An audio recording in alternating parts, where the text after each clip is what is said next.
He's going to go meet with Tennessee then?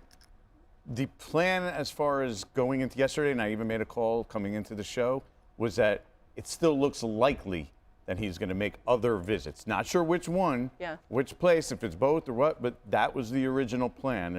It was said to me, it's likely he's going to visit those 3 spots by the end of the week. Okay, and then, as you also told things us, could change. Yeah. The Giants would like to close this deal today, but it's not all up to them. Thanks so much, Jordan. Really interesting stuff. Mike Tomlin stepping down as the Steelers head coach after 19 seasons yesterday. New on NFL Live, Steelers owner Art Rooney spoke about it today.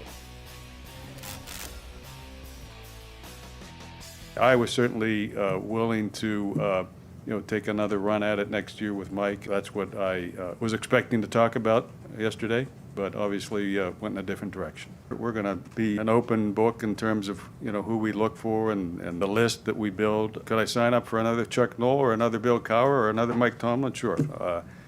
Somebody that we feel fits that mold would be great, but for now we're not going to kind of narrow the box too much. I don't know if it's a rebuild. I mean, it's a new coach, so there will be changes, and we'll have to all get comfortable with kind of the plan, whether you call it a rebuild or not. I don't like that word that much. We'll try to compete day one if we can. And Adam Schefter reporting today that the Steelers have requested interviews with Rams passing game coordinator Nate Scheelhaase. He's a name that's been flying around a lot. Yeah. Rams DC Chris Shula, GM Omar Khan will lead the head coaching search. Dan, how attractive is this Steelers job to potential coaches? It's the Pittsburgh Steelers, so it's a very attractive job. Is it flawless? No. Are there expiring contracts or older players that are very expensive that you're going to have to make decisions on? Of course. It's still the Pittsburgh Steelers. It's one of the founding organizations in the NFL. I think if you are the coach that is going to look at this football team and, okay, what is the most glaring problem and how does it get fixed, or what has to get fixed immediately? It has to start at the age of the quarterback and a high-end player. If we just looked at the 7 quarterbacks in the AFC playoffs that are in this year, 25, 23, 26, 24, 29, 27. I'm not talking about Aaron at 42. So, and by the way, I'm not mentioning Joe Burrow, who's 29, Patrick, who I believe is 30, Lamar, who's 29. So it's not that the Pittsburgh Steelers need to find a quarterback. They need to find their young quarterback, their next guy that when we put this list up next year, he's a 24-year-old. And so I think that's the starting point. And with Mr. Rooney saying, we want to compete as soon as possible if we can. You can't unless you get one.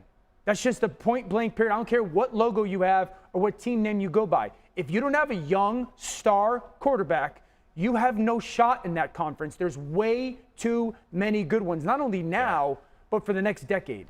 And how do you get there? I don't know. Jackson Dart was available last year, and we can see it that actually evolves into Malik the version. Willis? Malik Willis You said might it yesterday. be it, right? But that's a little bit, listen, that's a little bit of an unknown, right? There's a reality to that. It's a little bit like when you got Justin Fields. Not the same, right? But like you're hoping that a guy that maybe people didn't feel the highest at in a certain moment could catch lightning in a bottle when you get to Pittsburgh. And that's why when you go for a head coach, you're going to have to get a CEO type, very similar to the Harbaughs, very similar to the Tomlins, because that's how we got in this situation. It's because they win so much, they're never in position for one of those clear-cut quarterbacks, right? So he has those winning seasons with Tomlin, but he has it with an aging Ben Roethlisberger, Kenny Pickett, Duck Hodges, Mason Rudolph, Justin Fields, Russell Wilson, you name it. So when you get a guy coming in here, Marcus said Signetti, I don't know how realistic that is. Pittsburgh what do you think guy, about LaFleur? I like LaFleur if it doesn't as well. get done in Green Bay, I like LaFleur as well. Yeah. I think there is a certain personality that locker room, that organization needs as like a staple. I like Marcus Freeman. That's a name, college ranks, maybe unrealistic. I like Shula. Those kind of names, mentor out of Los Angeles. Yeah. Before this locker room, you're going to need that because there's no telling when you're going to be in position to get that young guy. And also, just in relation to that quarterback position, when you're hiring this new coach, that first year is huge. Yeah. And so, I mean, I'll use the New York Jets as an example. Aaron Glenn comes over, and everyone's very excited about Aaron Glenn and the hire at the New York Jets or with the New York Jets. And then the quarterback play just falls off, and there's other reasons, but it falls off. And now all of a sudden it looks like a complete mess. And so if you're the Pittsburgh Steelers, it might sound good to say, you know what, don't address the quarterback position right now. There's things in the future, this and that. And then all of a sudden you're staring at 3-14 in the face and everything's a complete disaster and you're trying to play catch up. And so it's a very prominent position that I do think you have to try to address and be aggressive addressing and finding the young star. Yeah, you guys said this yesterday, but when they hired Mike Tomlin, the game was different. It's changed a lot even since then. One more interesting note from the press conference today. Art Rooney said this on Aaron Rodgers' future. Aaron came to play here for Mike. I think that will affect his decision.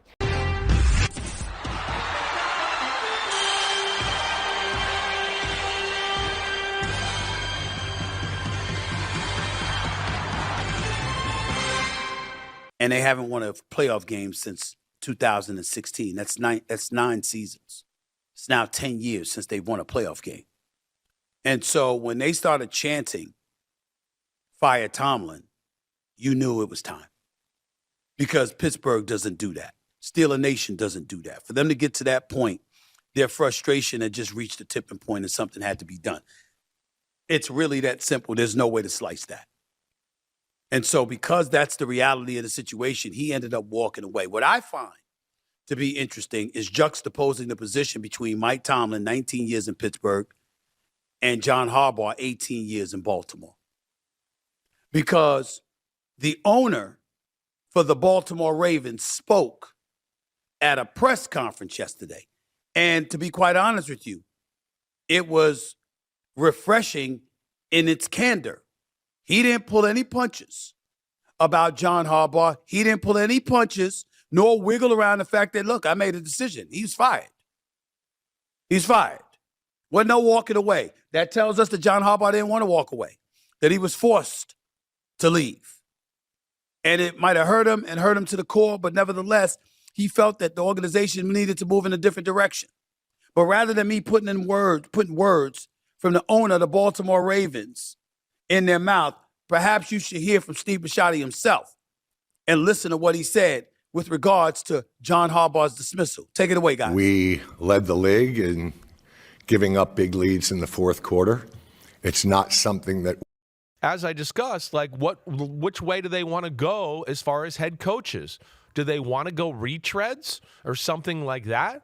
Mike McCarthy, I know he's from the Pittsburgh area. Do you want to do anything like that? I mean, that doesn't excite me if I'm a Steeler fan, right? Do they want to stay in the mold of let's go defensive coach like Cowher and Tomlin and continue to do that?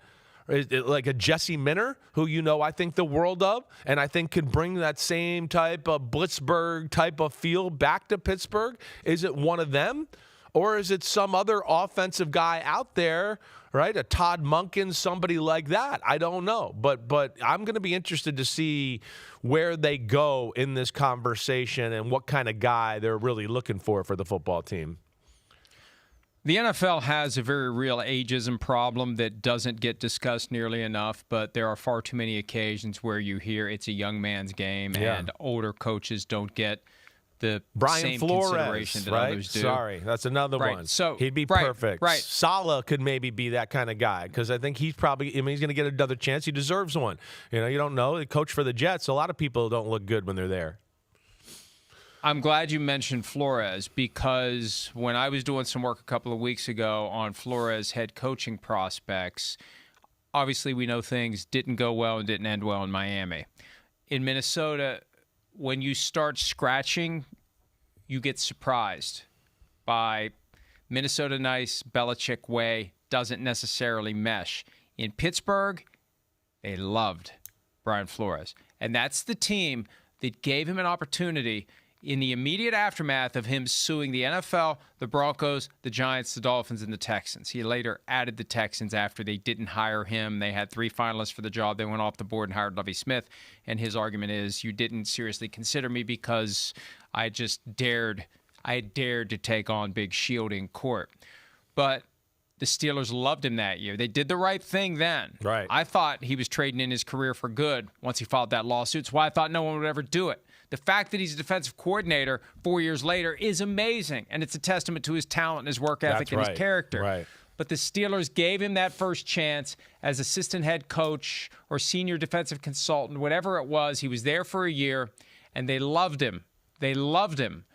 And maybe the phone's going to ring for Brian Flores before it's all said and done. Well, he would fit the mold. There's no question. Him going there, Steeler toughness, right? The Steelers are an organization where they're not worried about the head coach coming in and going, hey, everybody, you okay? You want some donuts today? We're going to band camp. No, they want guys that come in and are like, hey, I don't just, like some of these wimpy franchises that are like, I don't want a coach that's too critical and tough and tells us the honesty all the time and what's wrong with us, right? And I think that's what happens with guys. That was the MO about Kyle Shanahan. That's the MO about all the good coaches that are coming up the ranks. They're cranky. They want to be in control. They know usually a lot more than the guys that are in charge, right? They're good at what they do because they're freaking demanding on everybody all the time. And those are the stories I hear about Brian Flores. And as you hear me say from time to time, winning ain't supposed to be comfortable. It ain't supposed to be band camp.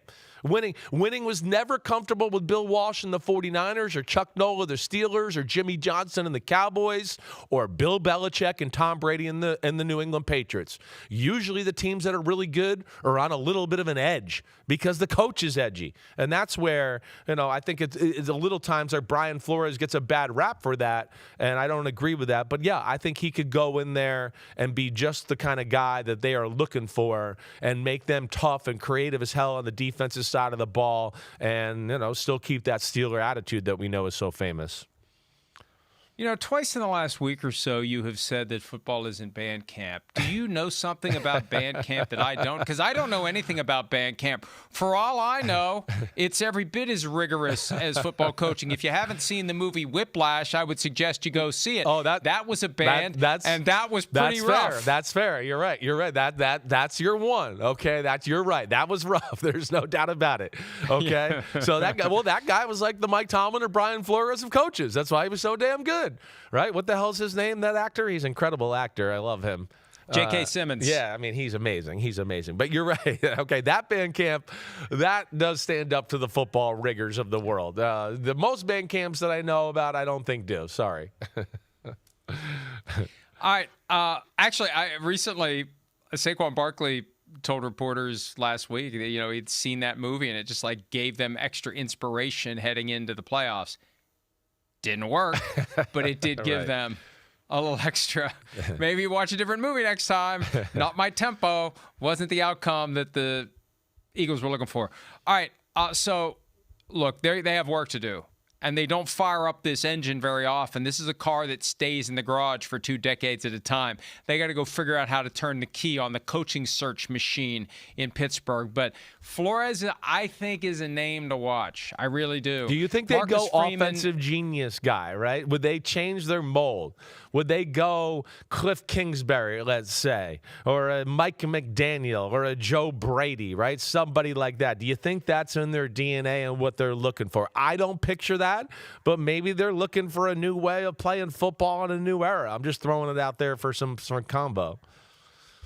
No, nothing against those guys. I'm just the thought of Cliff Kingsbury as the Steelers head coach, it just doesn't fit. It's the Pittsburgh Steelers. And it is grit, it is toughness, it is blue collar, it is rough and tumble, and all the things that, created issues in Miami, all the things that apparently are creating some issues in Minnesota where, and I'm not, look, I don't know anything. Maybe he's at fault. Maybe he is over the top at times. Maybe he's learned. Maybe he's grown. Maybe his 3 years with Kevin O'Connell will balance out his personality a little bit. But, despite my own characteristics, I grew up in the era and in the locale of coal mines and steel mills. Yeah. And every time, and this is real.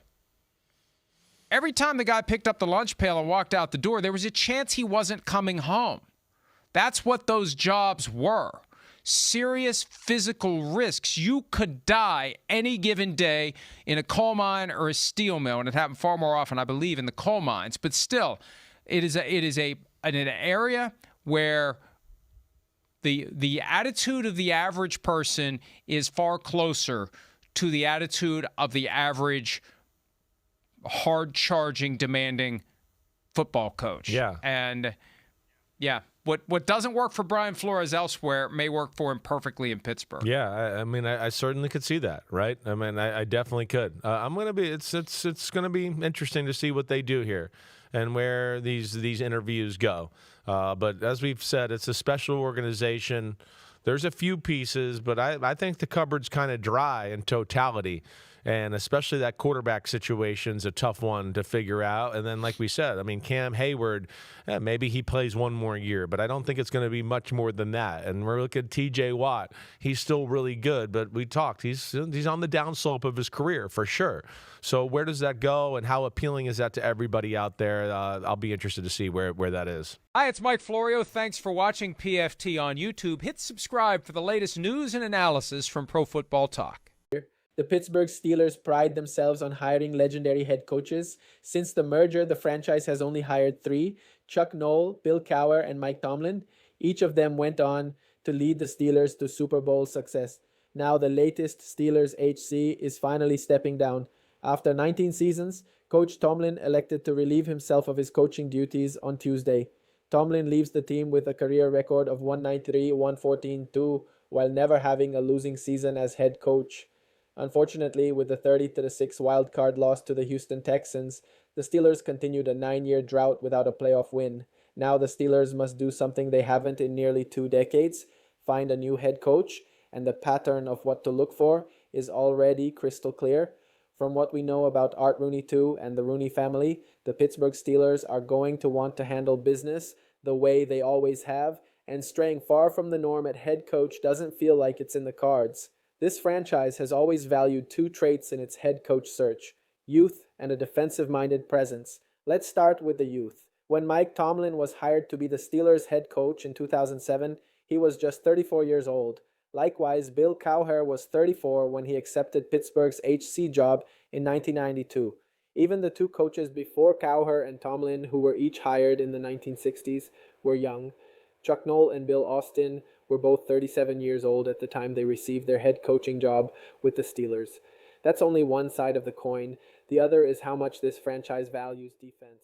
Pittsburgh's last 3 head coaching hires since 1969 have all been defensive-minded coaches. Noll was a defensive back coach for the San Diego Chargers and Baltimore Colts in the 60s before earning the Steelers' head coaching job. Likewise, Cowher was a 3-year defensive coordinator of the Kansas City Chiefs, while Tomlin was a 1-year DC of the Minnesota Vikings before landing with the Steelers. While Bill Austin, who was hired in 1966, doesn't fit this description, he was an offensive-minded coach. He latest only 3 years as the Steelers' head coach. This is all the more reason Art Rooney II could stick with what's been working since the merger. In short, the Pittsburgh Steelers are likely eyeing a young, defensive-minded candidate as their next head coach, maybe one in their mid to late 30s with some DC experience. If this holds true, it greatly narrows the search and will exclude offensive minds like Clint Kubiak, Mike McDaniel, and Brian Daboll.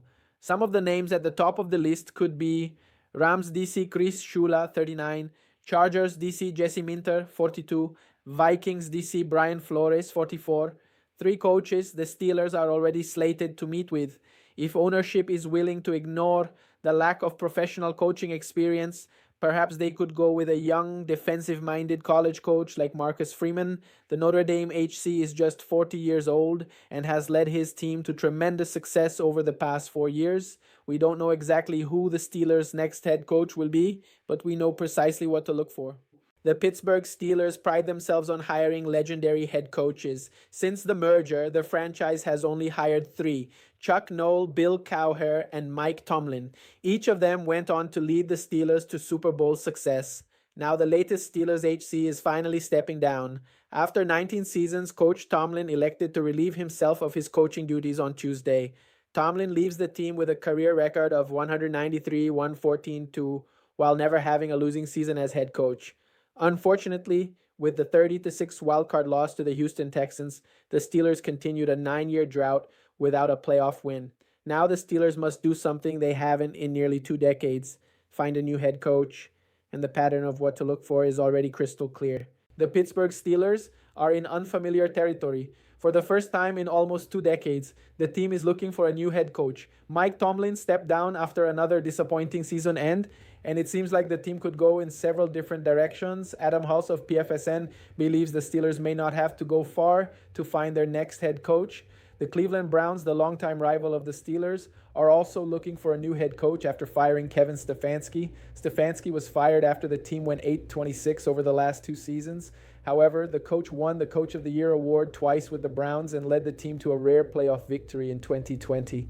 Stefanski knows the AFC North very well, and his offensive prowess could be intriguing to the Steelers. Regarding Stefanski, Hulse offered the following. As Hulse mentioned, the Steelers could certainly improve on offense. Stefanski could be intrigued by the seemingly blank slate at quarterback in Pittsburgh. In Cleveland, Stefanski had to work with Joe Flacco, Dylan Gabriel, and Shedeur Sanders at quarterback in 2025. Flacco was traded mid-season, while Gabriel and Sanders both struggled mightily in their rookie campaigns. In Pittsburgh, the team has a huge question mark at quarterback. Aaron Rodgers and Mason Rudolph are both slated to enter free agency, and 2025 sixth-round pick Will Howard is the only passer under contract. Overall, Stefanski has a 45-56 overall record as an NFL head coach. It's extremely hard to win in Cleveland, and there's plenty of reason to believe Stefanski could thrive elsewhere. If the Steelers want Stefanski, they may need to act fast. The coach has already interviewed with the Las Vegas Raiders, Tennessee Titans, Atlanta Falcons, Miami Dolphins, and the New York Giants.